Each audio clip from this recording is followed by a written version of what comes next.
Jadi gini, tak kasih tahu tapi jangan bilang-bilang ke siapapun ya. Kenapa kemarin itu saya tambah yakin ya bahwa itu tuh kasus rekayasa.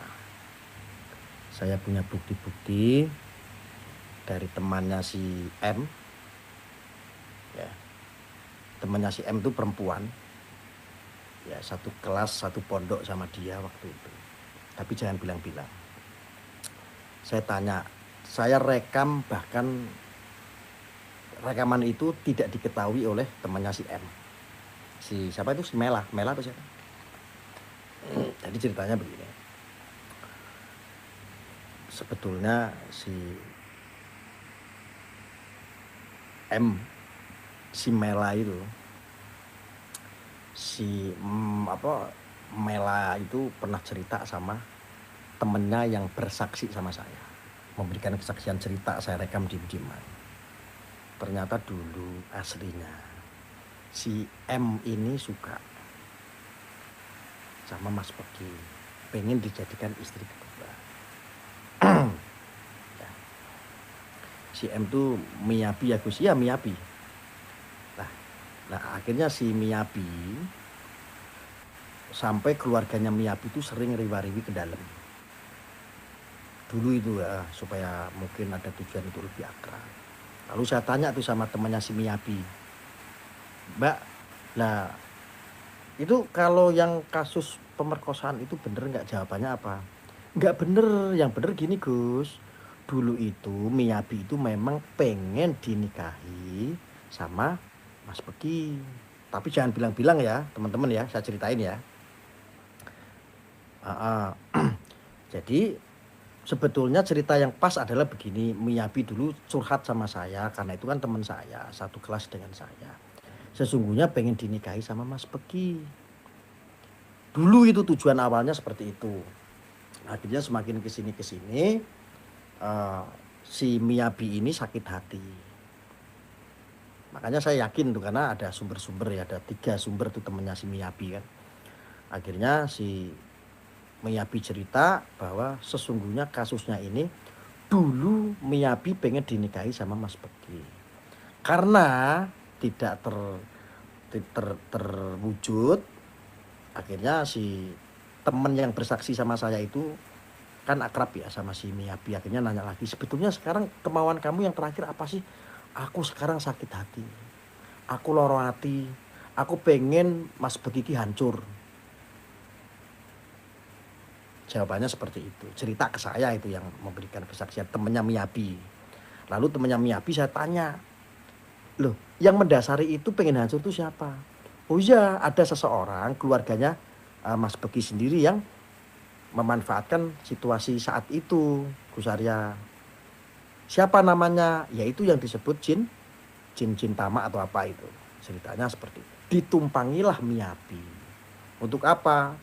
Kondisi itu dimanfaatkan supaya menjadi besar. Jadi ini saja kasusnya kasus antara suka dan ujungnya adalah sakit hati. Mungkin orang-orang lama lebih tahu lah ceritanya ya, yang mengetahui. Dan ini saya tambah yakin bahwa ini memang kasus rekayasa. Terus saya akhirnya tanya lagi sama temennya si Miyabi kan, Miyabi, kamu jawab jujur. Dulu ada isu katanya sebelum sama Mas Begi itu si Miyabi pernah berhubungan dengan laki-laki lain. Apakah betul yang disampaikan sama pengacara waktu kemarin di persidangan? Ya betul itu, katanya kan seperti itu. Hak demi Allah, saya bilang, demi Allah, ini kesaksian.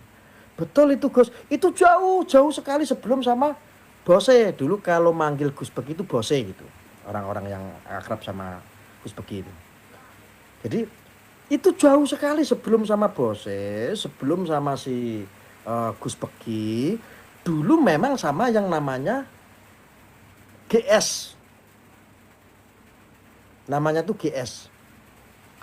Loh, kok kamu bisa tahu? Loh, saya itu kan dulu satu kamar, tahu, sepondok juga tahu semua. Kalau pulang kan si Miyabi itu kan sukanya kan kalau apa-apa kan pasti mesum. Demi Allah itu. Saya dengar ceritanya langsung. Memang sukanya mesum, Gus. Karena apa? Setelah pergi sama si GS, jangankan saya tahu, semuanya tahu, yang ada di pondok itu tahu. Kita aja sampai miris. Tahu dari mana? Lehernya merah semua, cepokan. Saya sampai merinding. Masya Allah. Lehernya ini sampai cepokan, banyak cepokan, merah. Nah ini kelakuan si Miyabi. Saya sampai ya Allah, terus doa.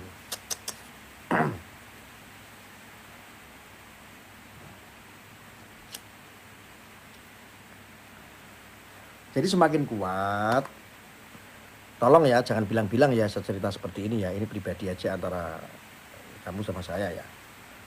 Jadi saya cerita seperti ini karena semakin kuat dugaan saya, ternyata hasil dari investigasi yang saya lakukan ini, ternyata kasus ini sebetulnya kasus sakit hati. Tidak ada yang namanya pemerkosaan. Tidak ada. Apem yang sudah 2 tahun dihadirkan buat barang bukti ya Gus. Ya kurang lebih seperti itu. Saya bersaksi dan saya punya bukti-bukti semua. Aja ngomong sopo-sopo. Iya mulane aja ngomong sopo-sopo. Aku cerita pribadi kalau sampean.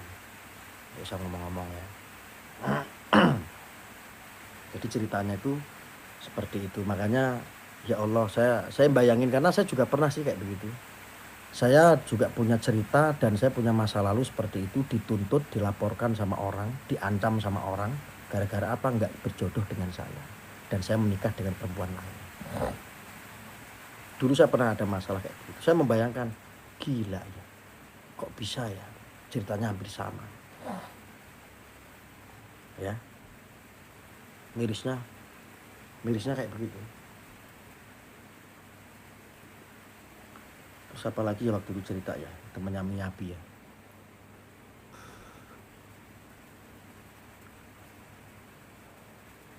Ternyata dawuh Mbah Yaitar adalah tulah buat geng Cintomang ya.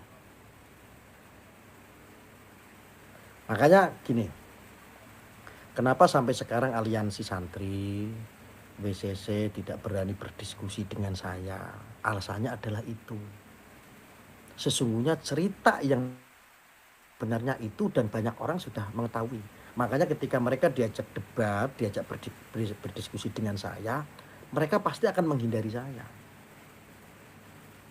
Mereka menghindari saya. Aliansi santri Jombang, WCC, terus siapa itu, ada ahli hukum itu siapa namanya? Yang orang ahli hukum katanya, ahli hukum pidana. Kan pernah saya sentil. Semua itu pernah saya sentil, ayo diskusi yuk, ngopi yuk sama saya. Ternyata mereka menghindari untuk podcast dengan saya, untuk berdiskusi atau debat sama saya. Mereka menghindari karena mereka sesungguhnya tahu bahwa ini bukan kasus pemerkosaan, tetapi ini kasus suka yang dikembangkan menjadi pasal pemerkosaan. Ya, iki tak kayak ngerti kabeh.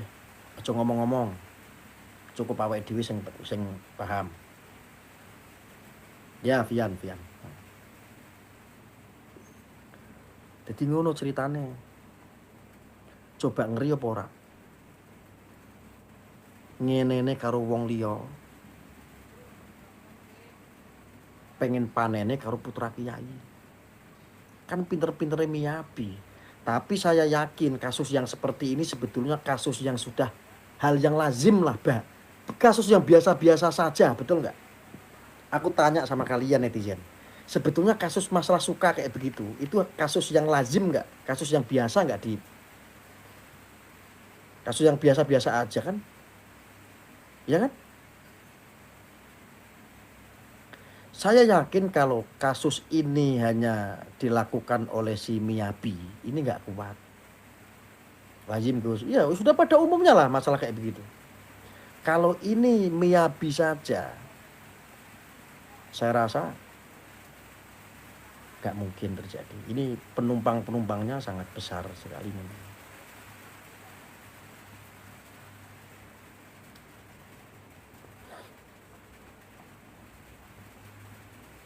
Ini loh nggak lebih kok. Ini nggak lebih.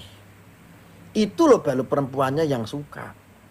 Bukan seperti kita dulu waktu pacaran. Dan pada umumnya zaman sekarang pacaran malah nggak lepas dari ini. Ya nggak usah munafik. Nggak usah munafik. Banyak lah 99% orang yang namanya berhubungan pacaran pasti nyampe ke sana. Wong enak kok. Suka sama suka. Tetapi ini beda. Ini yang suka ini adalah nggak ada perlakuan begini-begini itu nggak ada. Dia begini itu sama mantannya. Yang namanya GS itu. Wes sekarang andel, ayo tak takok karo sampean ning kene ana 400 wong. Biasa apa enggak pacaran begini? Jujur, ayo dari hati ke hati. Ora usah munafik. Piye? Jawab jujur.